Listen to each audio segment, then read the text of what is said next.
यांच्या हातापाय पडत बसायचं का? हे रूल सांगणार, हे यांच्या टायमिंगला येणार, 24 तास सर्व्हिस पाहिजे ना सर. त्या बाईची तिची परिस्थिती बघा. ते सासरा 1 महिन्यापूर्वी वारलाय, तिचं नवरा आज वारलेलं, काय त्या बाईने करायचं?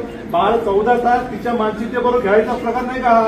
तर कशासाठी? तुम्हाला ऑलरेडी इन्शुरन्स आहे ना, वरचे 50 आणि वरनं तुम्ही काय सांगताय मॅडम की 50,000 डिपॉझिट वरचं तुम्हाला क्रेडिट दिलंय. अहो मी यांना तुमचं हॉस्पिटल फोडून टाकेल. कसलं क्रेडिट हो? माणूस गेला, तुम्हाला त्याच्याबद्दल काही किंमत नाही का? मला नाही, मला मी बॉडी ताब्यात घेणार नाही. मला हॉस्पिटलकडनं मला रिटर्न मध्ये पाहिजे. यांचा हा सेकंड प्रकार आहे. मागे पण आहे ना सेम परिस्थिती. हे लोक काय करतात मग? आमच्या वरिष्ठ नेत्यांना याला त्याला फोन करणं, आमच्यावर दबाव आणणार. कशासाठी? तुम्ही खरे आहे ना माझं, म्हणून मी म्हणलं बाहेर बोला. जर हे खरे आहेत ना साहेब, पब्लिक मध्ये मला उत्तर देऊ द्या.